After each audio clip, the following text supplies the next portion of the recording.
Have you ever stopped to think that the most fascinating character of all time isn't in a Marvel movie, Game of Thrones, or Harry Potter?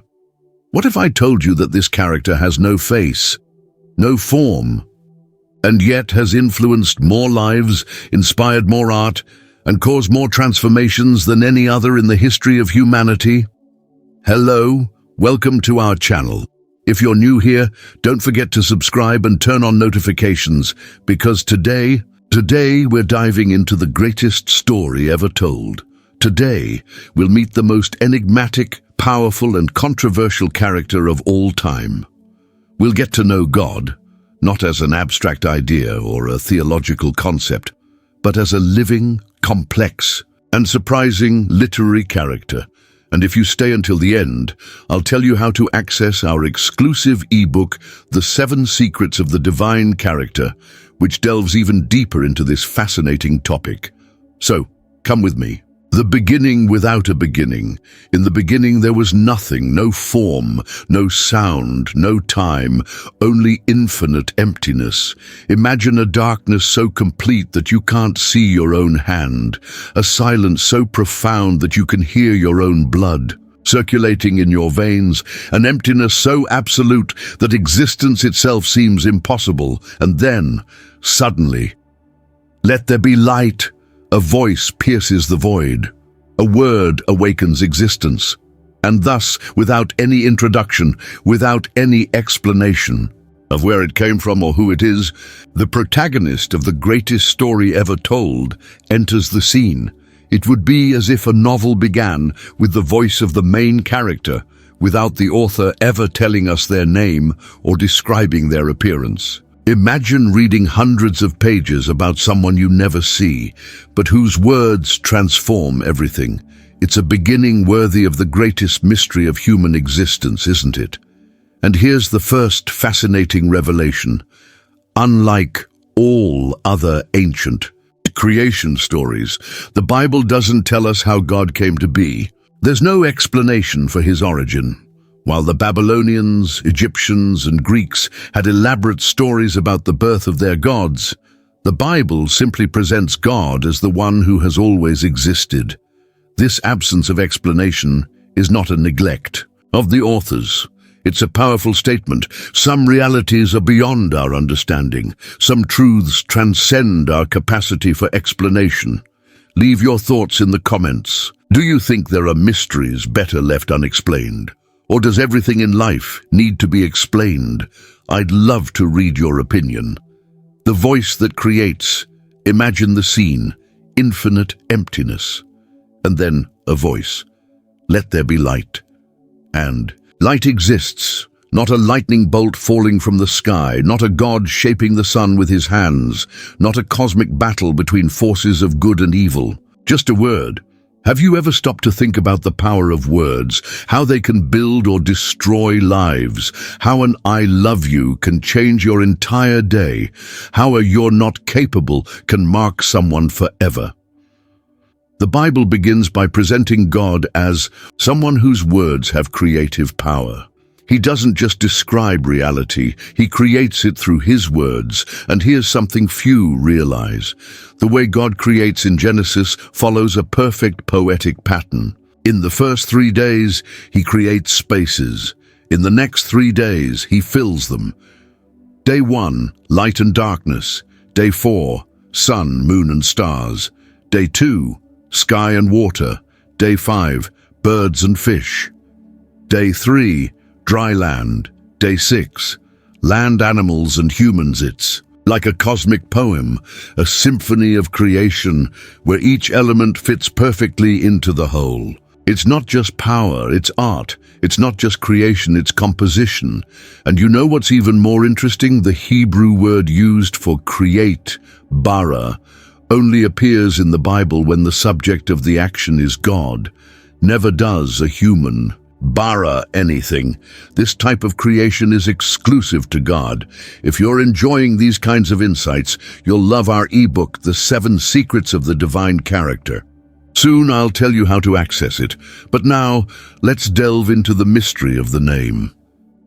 The enigma of the name. In any great novel, The name of the protagonist is crucial.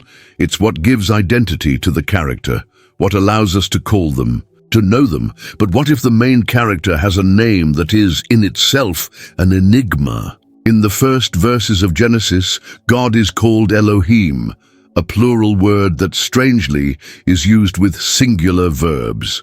It would be like saying, "They creates the world," instead of, "They create the world." This has sparked centuries of theological debates. Is it a reference to the plurality of God, a hint of the Christian Trinity, a remnant of ancient polytheistic traditions? But that's just the beginning of the mystery. Because later in the biblical story, God reveals to Moses his personal name, YHWH, a name so sacred that Jews refuse to pronounce it. When Moses asks whom he should say sent him, God responds with an enigmatic phrase, "I am who I am." Or perhaps, better translated as, "I will be who I will be." It's a name that doesn't define, but promises constant presence. This makes me think, how many times do we try to put God in a box, define exactly who he is and how he should act?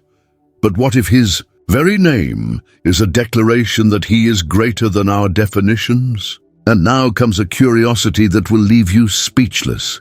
Did you know that Jewish scribes had to take a ritual bath before writing the name YHWH? And if they made a mistake, they couldn't simply correct it. They had to bury the entire document and start over. This shows the level of reverence they had for the divine name. It wasn't just a word, it was the presence of God himself in the text. And the most fascinating part, the exact pronunciation of this name was lost in history. Jews, out of respect, would substitute the reading with Adonai, my Lord. Eventually, the combination of the consonants YHWH with the vowels of Adonai led to the name Jehovah, which is probably nothing like the original pronunciation.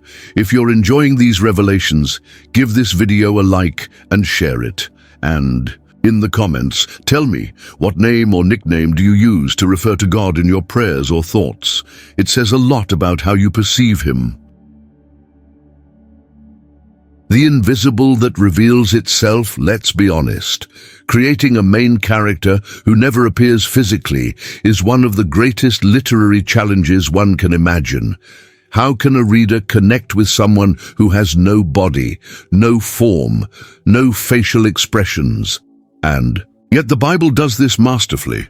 God is invisible, but his presence is as tangible as the breath in your lungs at this very moment. He reveals himself through his works, his words, his actions. Here's something fascinating. Unlike the gods of other cultures who had to battle primordial monsters to create the world, the God of the Bible simply speaks, and chaos is organized. In Babylonian mythology, the world is formed from the torn body of the goddess Tiamat. In Egyptian mythology, the gods arise from a primordial ocean called Nun. In Greek mythology, the world is born after Zeus defeats the Titans. But in the Bible, there is no cosmic battle, no primordial violence. There is only a voice that organizes chaos, that separates the waters, that names things. And what does this mean for you today?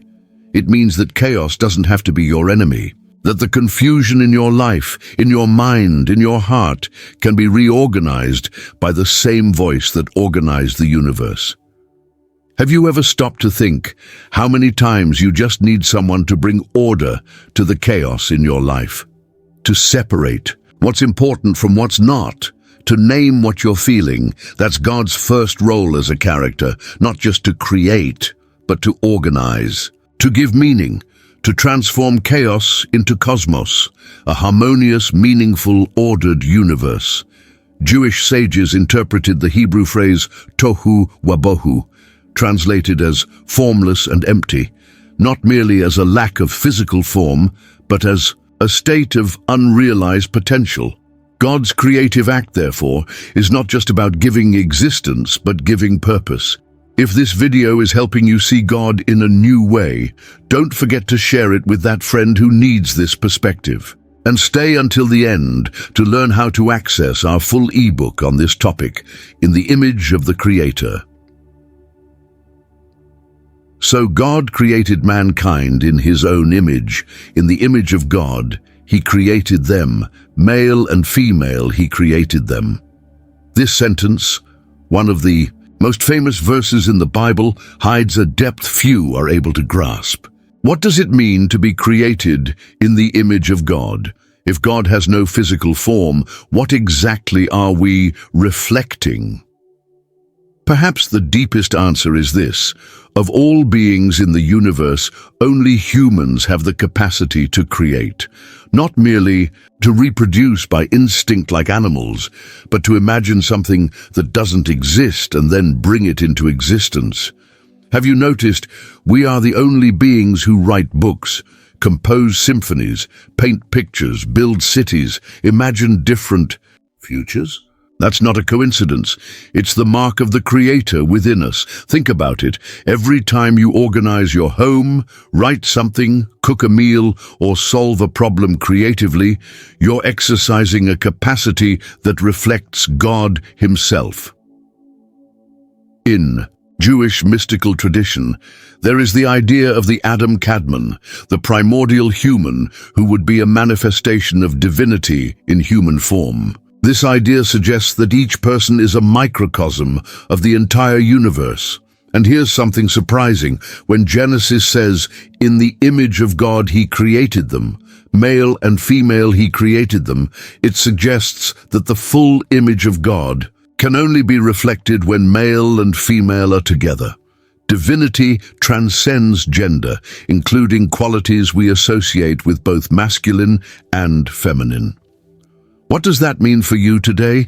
It means that creativity is not just a hobby or a profession. It's your divine inheritance, your birthright. It's proof that you carry something of the Creator within you. So next time someone tries to belittle your dreams, your projects, your creativity, remember, you were made to create. It's part of your spiritual DNA. If this thought inspired, you leave a heart in the comments and tell me, how do you express your creativity in your daily life? The God who feels. Now let's explore one of the most surprising aspects of God as a biblical character: His emotions. It's striking how the Bible doesn't present us with a distant, apathetic God, but a being who feels deeply. He rejoices in creation, grieves at evil, burns with anger at injustice, shows compassion for the suffering. It would be easy to create a divine character without emotions. After all, many philosophical traditions argue that feelings are a human weakness, incompatible with divine perfection. But the Bible goes the opposite way. God not only has emotions, He has them more intensely and deeply than we can imagine. And here's the most transformative revelation. We don't feel emotions despite being made in God's image, but because we are made in His image. Our capacity to love, to feel compassion, to be outraged at injustice, all of it reflects the divine heart.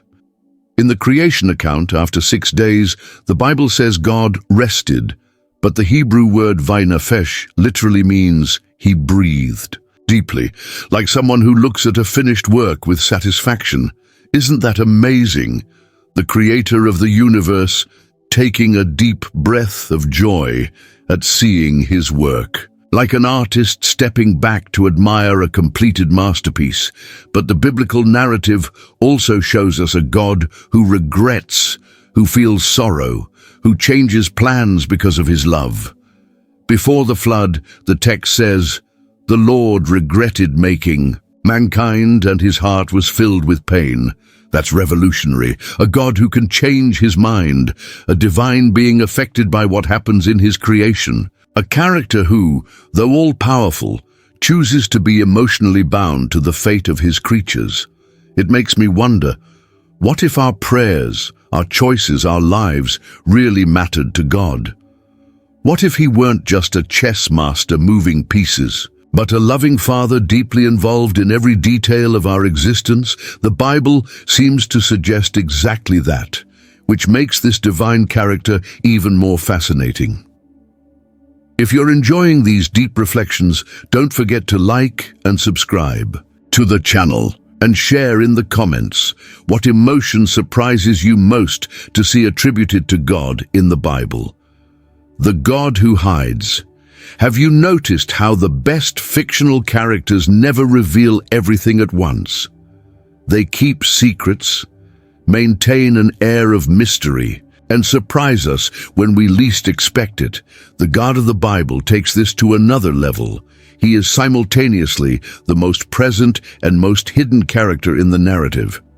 Theologians speak of the Deus absconditus, the God who hides. At crucial moments in the biblical story, God seems absent or silent.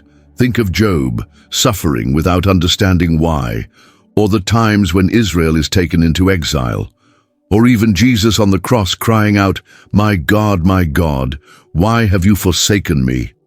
God's silence is as meaningful as his voice, and this makes the biblical narrative much deeper and more realistic than if God appeared to fix every problem. In Jewish mysticism, there's a fascinating concept called tzimtzum, divine contraction. According to Rabbi Isaac Luria, for creation to exist, God had to contract himself, creating a void within himself where the universe could exist. This suggests that God's apparent absence is not abandonment, but an act of love. He withdraws to give us space to exist and be free. How many times have you asked, where is God in this situation? How many times have your prayers felt like they hit an empty sky? If you've been there, you're not alone. Many of the greatest biblical characters and many of the greatest saints in history experienced what St. John of the Cross called the dark night of the soul. But here's the deepest revelation. What if God's silence isn't absence, but a subtler form of presence? What if, in the moments when he seems most distant, he is actually closer than ever, just in a way we haven't yet perceived? That's a reflection for you to carry into your day. And to dive even deeper into this theme, check out our ebook, The 7 Secrets of the Divine Character, which will reveal much more about this God who hides in order to be found.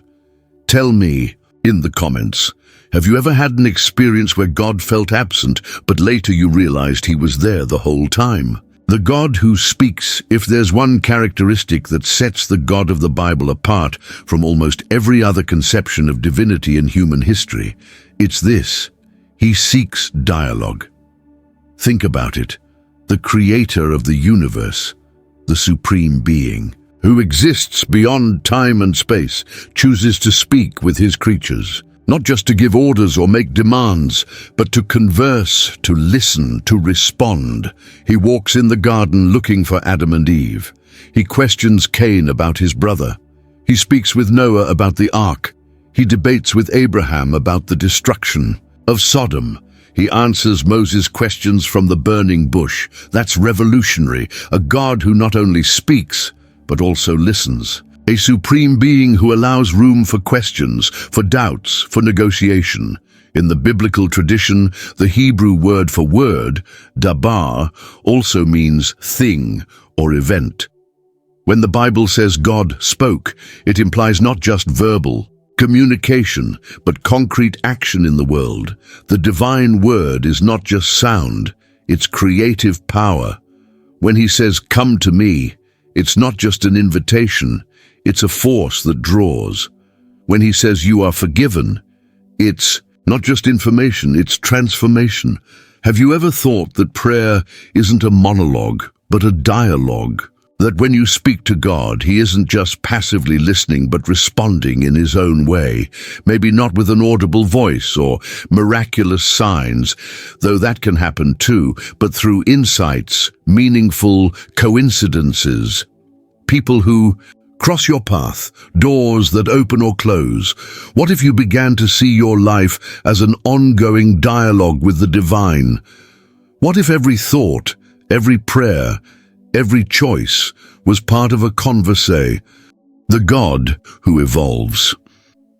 We now arrive at one of the most fascinating aspects of God as a literary character, his apparent evolution throughout the biblical narrative, from the powerful Elohim who creates the universe to the intimate Abba to whom Jesus prays, from the warrior who parts the Red Sea to the shepherd who carries the lost sheep on his shoulders, from the strict judge to the father who runs to embrace the prodigal son. It's as if, throughout the biblical story, God gradually reveals more of himself as a complex character who unfolds chapter by chapter. This doesn't mean that God changes in essence, but that our understanding of him deepens, as if humanity were a child who, while growing up, begins to grasp increasingly complex aspects of their father. And maybe that's the greatest lesson we can take from God's journey as a character, that we never finish getting to know him, that there's always more to discover, more to understand, more to experience. And that is the invitation for you today. Continue the journey. Keep discovering new facets of this infinite character. Continue the dialogue that began in the Garden of Eden and continues to this day. So, what did we learn today about the greatest character ever created? We learned that the Bible presents God not as an abstract concept, but as a living, complex and surprising character. We learned that he creates through words, reveals himself through names, hides to be found, speaks to be known, and feels in order to be loved. If this content touched your heart, be sure to download our free ebook, The 7 Secrets of the Divine Character, right now. The link is in the description below, and in it you'll find even more fascinating revelations about this God who is both character and author of the greatest story ever told. And don't forget to like, share this video, and subscribe to the channel for more content that will transform your view of the Bible and of life. See you in the next video, and remember, you're also part of this story. Want to go deeper into this topic? Download our free ebook now, The 7 Secrets of the Divine Character, link in the description. Subscribe, share, comment.